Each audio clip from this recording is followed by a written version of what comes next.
Looks can lie. She walked into the courtroom in a plain burgundy sweater, soft-spoken hair tied loosely like she had just stepped out of a literature class. The room barely noticed her, until it was too late.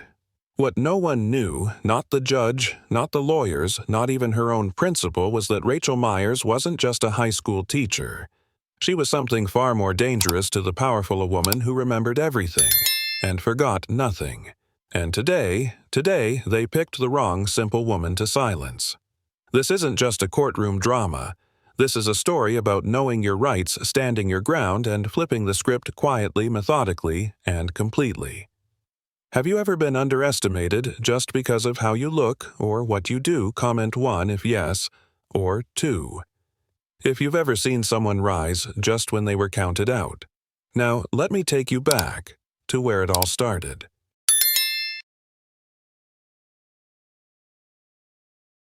They thought she was harmless until she spoke. The scent of dry erase markers lingered in the classroom as Rachel Myers scribbled across the whiteboard symbolism in modern literature. A few seniors leaned forward with interest. Others slouched, counting minutes until the bell. To them, she was just Miss Myers, organized a little quirky, always in cardigans and sensible shoes. Not someone who raised her voice. Not someone who broke rules. But that morning, something in her felt different. Why do we always have to analyze everything? A student named Caleb groaned from the back. Can't we just enjoy the story? Rachel smiled softly, setting down her marker. That's a fair question, she said, her voice even. But literature isn't just entertainment. It's how we process truth, justice, injustice, power. Stories teach us how to see the world more clearly, even when others want to keep it blurry. The bell rang before Caleb could respond. Backpacks, zipped chairs scraped. Rachel began erasing the board when her eyes caught something left behind on a student's desk, the school newspaper. The headline jolted her. Judge approves redirection of school funds to private project. Right underneath was a blurry photo of a town hall meeting. She remembered that night vividly. The microphone had shaken slightly in her hand. She hadn't meant to speak, but when she heard the decision, something in her couldn't stay silent. She hadn't accused Judge Henry Callahan directly, but she'd questioned the legality of rerouting public education funds into a housing development backed by private investors. She'd used precise language, quoted precedent. The room had gone quiet as she spoke, not from volume, but from clarity. Apparently, it was quiet enough to be remembered. Later that afternoon in the teacher's lounge, her friend and colleague Maya nudged her with a coffee mug. So, civic activist, huh? Rachel chuckled. I just asked a few questions. You asked the kind of questions that make powerful men twitch, Maya said, lowering her voice. You know Judge Callahan has friends in high places. Funding boards, city contracts. They say he's untouchable. I'm just a teacher, Rachel replied lightly, though something in her stomach turned. What's he going to do? Send me to court for speaking at a public meeting? She didn't mean it seriously. But life has a strange way of answering sarcasm with consequences. That night, Rachel unlocked the door to her small apartment. It was quiet except for the hum of the fridge and the blinking light on her answering machine. She pressed play while kicking off her shoes. Ms. Myers, this is a courtesy call from Oak Ridge Municipal Court regarding your failure to appear on a traffic citation dated last month. Judge Callahan will be presiding. Please report to Courtroom B this Friday at 9:00 a.m. Rachel froze. Failure to appear. She distinctly remembered paying that ticket online 3 weeks ago. It was a minor stop sign roll violation near her neighborhood. Paid. Done. She'd even printed the confirmation. But now, a court date. Under Judge Callahan. She sat down, heart thudding. Maybe it was a clerical error. Maybe it had nothing to do with the town hall meeting. But something didn't feel right. Not after the headline. Not after Maya's comment. Not after the way Judge Callahan had looked at her that night from the back of the room, face unreadable, arms crossed. She pulled out her laptop, opened her payment records, and confirmed what she already knew. Transaction completed, fine settled. So, why the summons? The next morning, Rachel tried to shake it off, pouring herself into class discussions and lesson plans. But unease crept beneath every moment like a spider in the corner of a room she couldn't stop noticing. By third period, word was spreading that Principal Harris had received a call from downtown. By lunch, the superintendent's office had left a message requesting a performance review of Rachel's class content. That afternoon, Harris called her in. He didn't look angry. He looked nervous. "They say you've been politically vocal," he said quietly, fingers steepled. "I have to ask, did you really speak against a judge at a town hall?" Rachel nodded calmly. "I spoke as a private citizen about a public matter. Well, now it's becoming complicated," Harris said. "You've been summoned to court. There's concern this may affect your contract renewal." Rachel left the office in silence. This wasn't about a stop sign anymore. Rachel had no idea. This was just the beginning. It was about silencing a voice they didn't expect to fight back. And what they didn't know was that Rachel had just opened the one drawer she hadn't touched in years, the one filled with her old law textbooks marked in pencil and principal. She wouldn't run. She would prepare.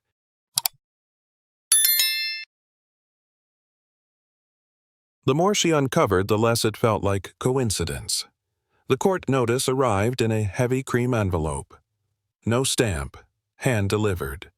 Rachel turned it over slowly, her name typed neatly across the front. Inside, a summons for failure to appear and contempt of court. Same violation. Same date. Same Judge Henry Callahan. Rachel reread it twice, her fingers tightening. I didn't miss anything she thought. I followed the rules. I paid the fine. But this notice wasn't about process. It was about power. And power, when threatened, tends to strike back.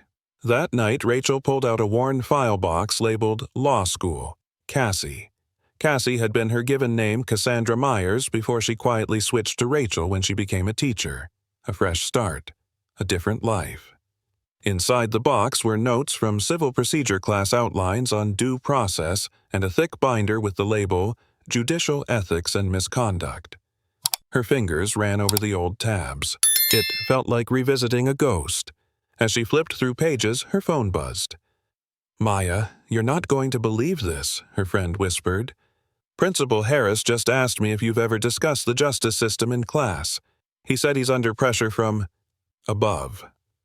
Rachel stared at the ceiling. "It's him, isn't it, Who Callahan? He's not just trying to humiliate me in court.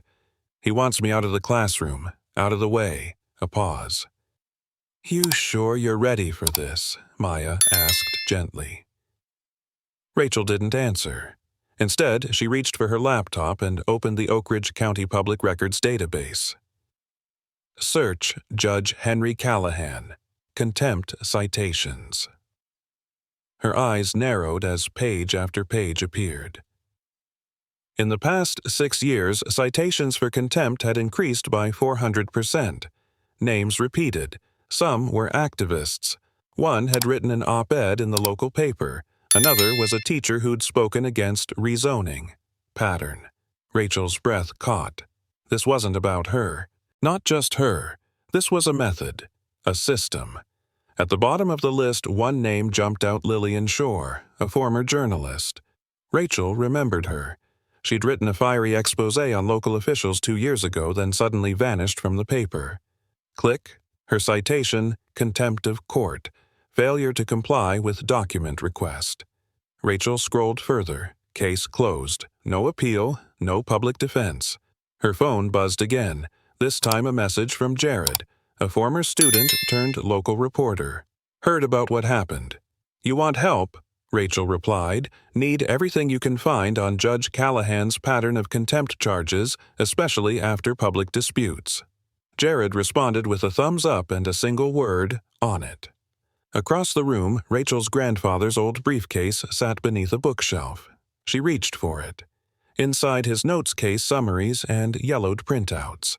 A note on top, written in his shaky handwriting. "The most dangerous people are the ones who believe the rules don't apply to them." Rachel set it gently beside her. She grabbed a legal pad, clicked her pen, and began outlining her strategy. 1. Establish procedural irregularity. Citation paid and marked resolved. No evidence of notification for appearance. No proof of service. 2. Reveal retaliatory motive. Timeline town hall. Status change in court system. Unusual citation behavior only. In her case. 3. Connect to larger pattern. Other cases, Lillian Shore activist group community critic, contempt, used not as legal correction, but silencing tool. By midnight, Rachel had printed every piece of evidence she could find. She organized it into folders, marked post-it notes by topic. She wasn't going to claim conspiracy. She would prove negligence, retaliation, and bias with precision. As she looked at the stacks of files and court documents around her, a quiet fire burned in her chest. It wasn't rage, it wasn't even fear anymore. It was focus. They thought they could intimidate Cassie Myers, the girl who walked away from the courtroom life years ago. But this wasn't about prestige or pride. This was about standing up for herself, for those who couldn't, and for what she taught every day in her literature class. That truth, when spoken clearly and bravely, has a power even the loudest judge can't silence. And now, it was her turn to speak.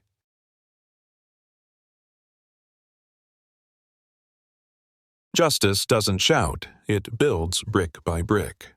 By sunrise, Rachel was already in the county law library, a place she hadn't stepped into in over a decade.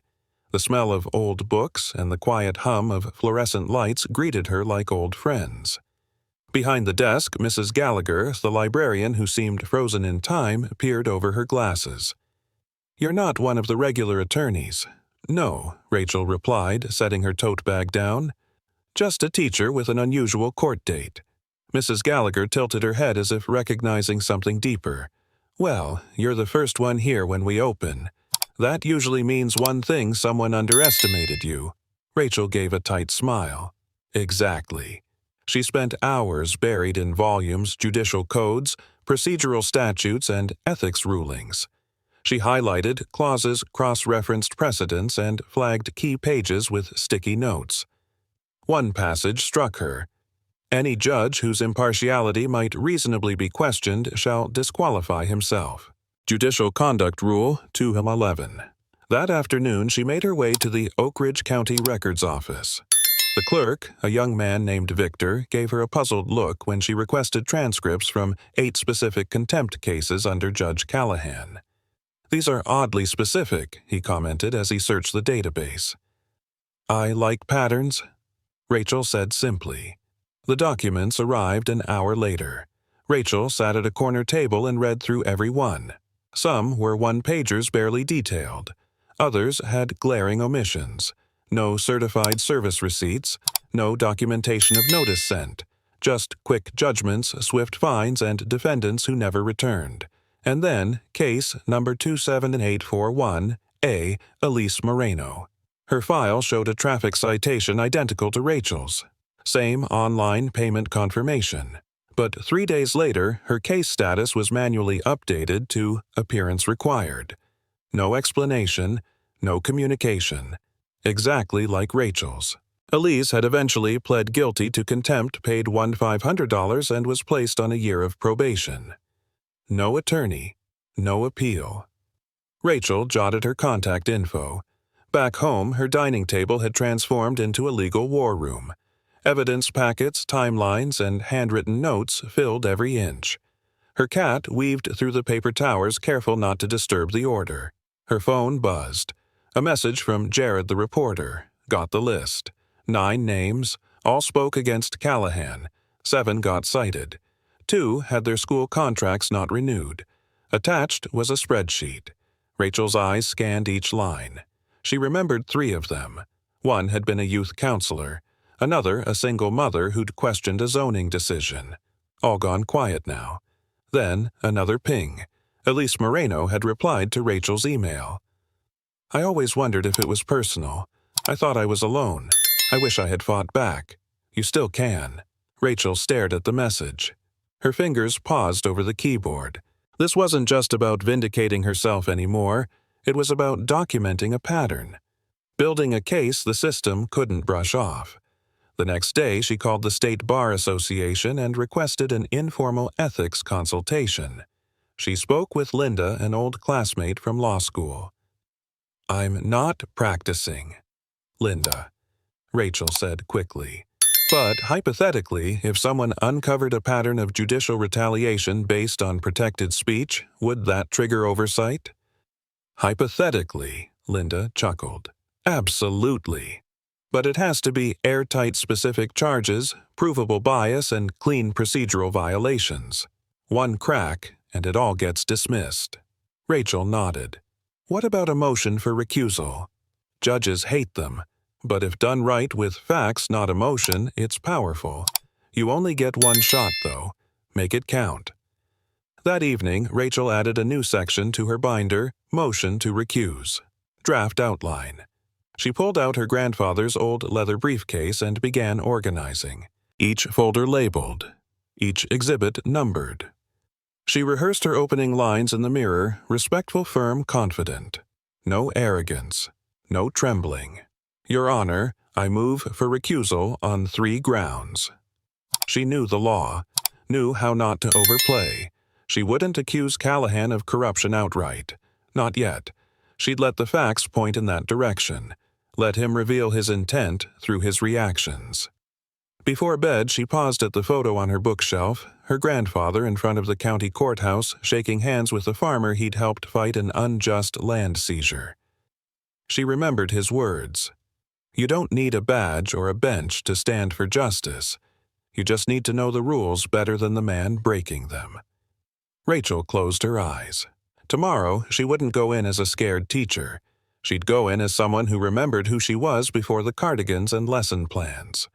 Not just Rachel Myers, the teacher, but Cassandra Myers, legal scholar, citizen, and granddaughter of the law. And she was ready.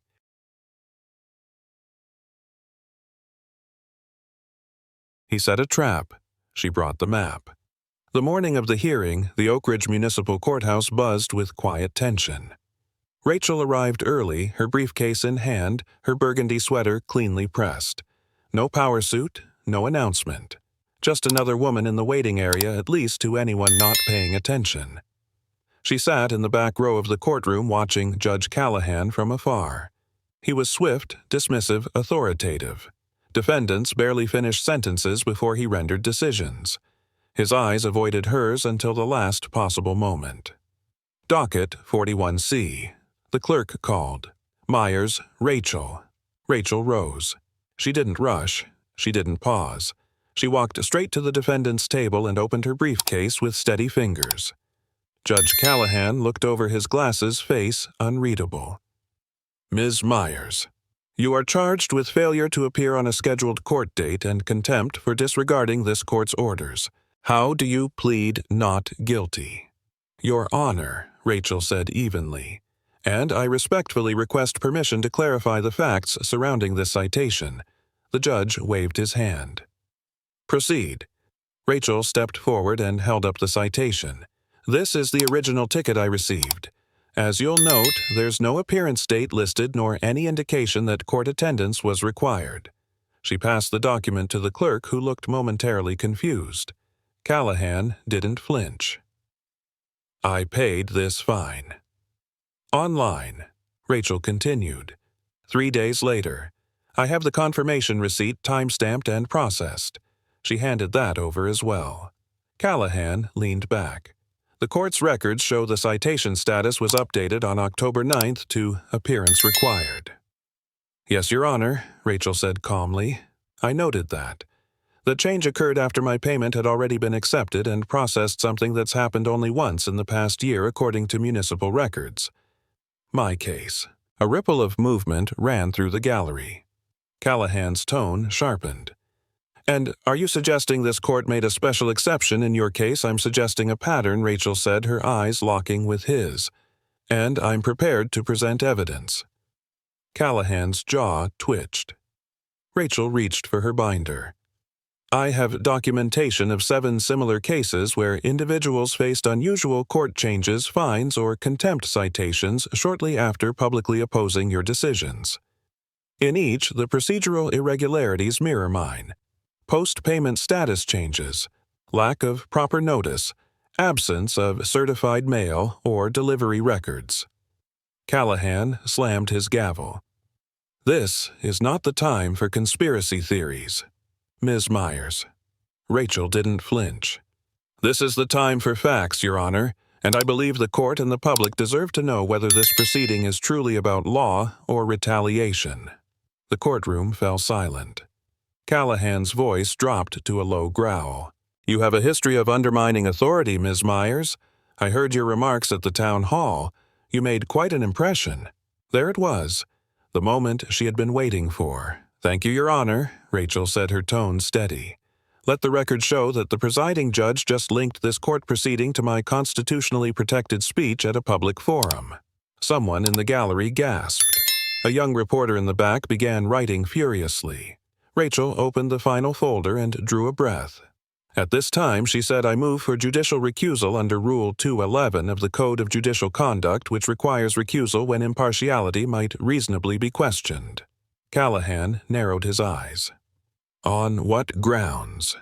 First, Rachel began holding up a document. You've explicitly connected these charges to my town hall remarks. Second, the procedural irregularities in my citation status changes without notice. No certified delivery are unique statistically and administratively. Third, she continued, I have a sealed envelope containing testimony from 3 other individuals who experienced similar legal retaliation after challenging you in public meetings. Callahan went pale. I'm also prepared, Rachel added, to submit a formal complaint to the Judicial Conduct Commission along with press documentation of this hearing. If you believe you've acted impartially, I encourage you to allow outside review. Silence. No one moved. Even the bailiff looked stunned. Callahan blinked. I will take a brief recess, he muttered. He banged his gavel and retreated to chambers without another word. Rachel stood still. Her hands, once trembling now, rested easily on the table. Across the room, Jared, the young reporter, gave her a subtle nod. Rachel hadn't raised her voice. She hadn't made a scene. But she had done something far more powerful. She'd used the truth as a scalpel, not a sword. And now, the man who thought he'd cornered her was alone behind a closed door, staring at his own reflection, wondering when the courtroom had become hers.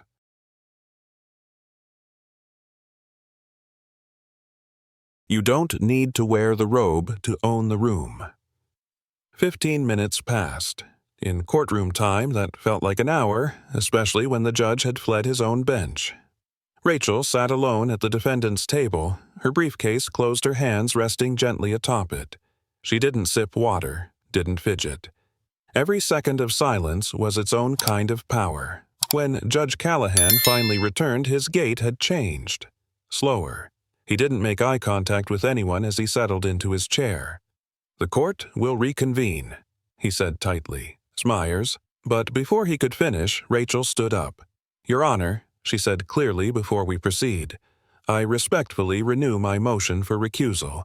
I believe the record reflects adequate cause, and I request a formal ruling. The courtroom had filled since the recess. Word had traveled fast. Teachers, local reporters, even 2 members of the school board had slipped into the back row. Callahan shifted.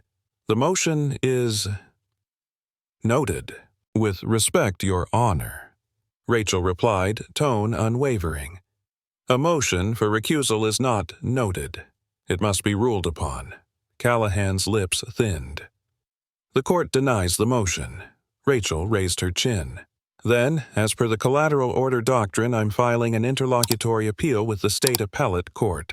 Under Hampton v. County, court denial of a recusal motion can be appealed before the case proceeds to prevent irreversible bias.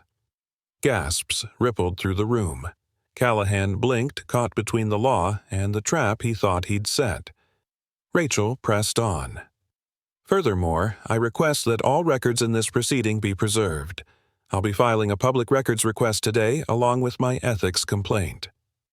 Callahan's voice faltered. This is highly irregular, but not illegal, Rachel answered.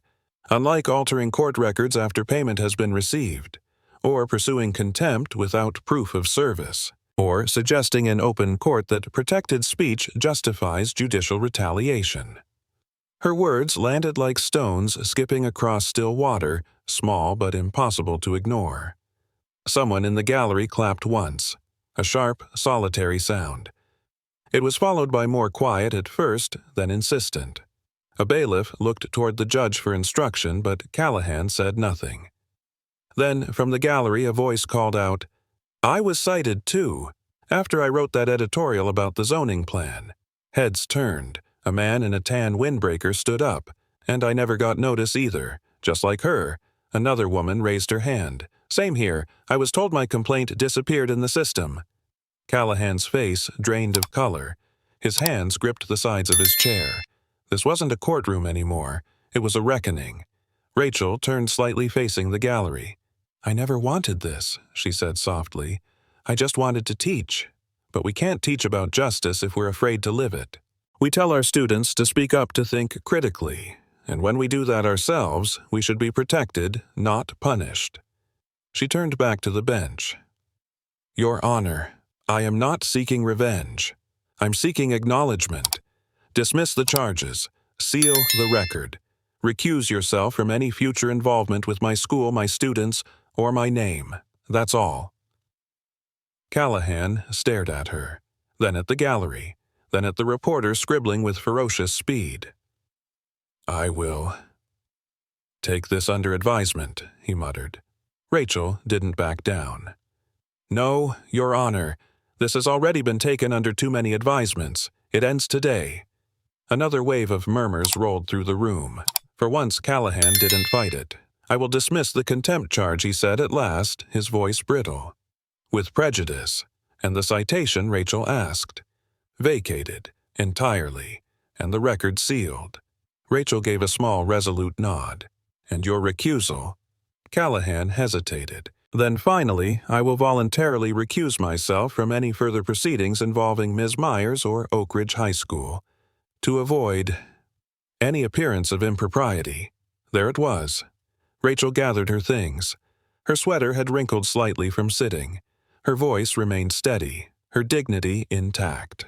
As she turned to leave the room, erupted not in cheers, but something quieter. A reverent hush, like watching someone step fully into themselves. Outside, reporters swarmed. Jared pushed through the crowd first. Miss Myers, just one comment. Rachel looked directly at him. When people say, "the system is broken," they forget it's people who break it. But it's also people who can fix it. She walked away before anyone could ask another question. She hadn't won a lawsuit. She had reclaimed something far more powerful, her voice.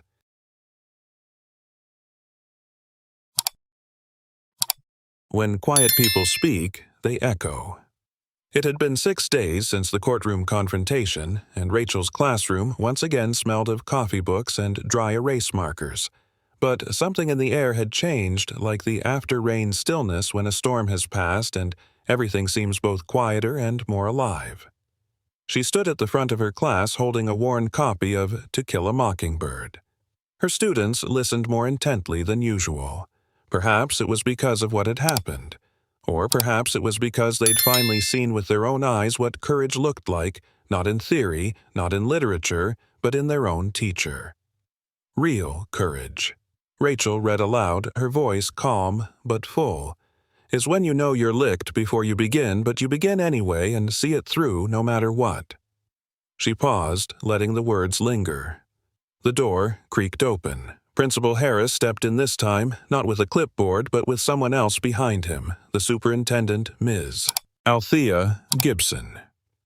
Rachel's heart tensed, but she kept her face neutral. "Students keep reading Chapter 16. I'll be right outside."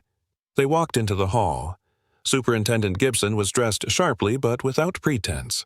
Her expression was unreadable. She waited until the classroom door clicked shut before speaking. "Miss Myers," she began slowly, "I owe you a formal apology. You were treated unfairly, unprofessionally, and, frankly, dangerously." Rachel blinked. "That's Unexpected. Gibson nodded. The school board held a closed session last night. The events of your hearing and Judge Callahan's pattern of targeting have been escalated to the State Judicial Commission. He's been placed on immediate administrative leave pending investigation. Rachel felt her breath catch. Gibson continued, "But that's not all. The board also voted unanimously to reverse all funding reallocations he'd previously approved, the money meant for Oak Ridge's educational programs. It's being restored every cent." Principal Harris stepped forward. I should have backed you up, Rachel. I let fear speak louder than my conscience." Rachel looked at him, then nodded once. "Fear makes cowards of us all. What matters is what we do next." They smiled, tentative but real. Later that afternoon, an envelope appeared in her mailbox in the teacher's lounge. No return address. Inside was a folded photograph, sepia-toned, faded around the edges. It was her grandfather standing in front of the old county courthouse arm in arm with a group of factory workers he'd once defended pro bono. On the back, written in delicate handwriting, "Justice begins with one voice that refuses to stay silent." Beneath the photo was a note scribbled in student handwriting. "Thank you for showing us how." Word of what Rachel had done traveled far beyond Oak Ridge. Teachers from neighboring districts emailed her. One asked for help understanding how to request court records. Another wanted to teach her story as part of a unit on civil responsibility. Even a local law professor asked if she'd consider speaking at a campus forum about ethical courage. But Rachel didn't want the spotlight. She just wanted the right books in her classroom, the right questions in her students' mouths, and the right people to stop thinking ordinary meant powerless. At the next school board meeting, she stood quietly near the back. When the new judge assigned to replace Callahan asked if anyone from the community wanted to comment on judicial transparency initiatives, Rachel stepped forward. She didn't bring files or citations this time. She simply said, "My name is Rachel Myers. I'm a teacher. And I believe students don't just learn from what we say, they learn from what we stand for. I stood because something was wrong. But I stayed because I believe this place can get it right." Applause followed her back to her seat, not thunderous, but steady, sincere. And in the months that followed, policy reforms rippled across the county, mandatory transparency on post-payment citation changes, independent oversight for contempt proceedings, community education nights on legal rights and civic participation. Rachel never asked for credit. But when one of her students, Caleb the boy who once asked why stories matter, wrote his college application essay about the day my teacher changed my understanding of courage, she quietly slipped it into her desk drawer. And on Friday afternoons, she would still erase the whiteboard the same way, smooth and thoughtful. But now, when she looked at her classroom, she didn't just see desks and books. She saw proof that even the quietest voices can rewrite the ending.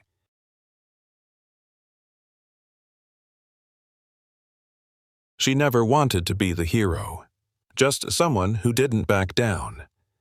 The autumn sun filtered through the classroom blinds as Rachel sat alone at her desk, grading essays with a red pen and a gentle hum in her throat.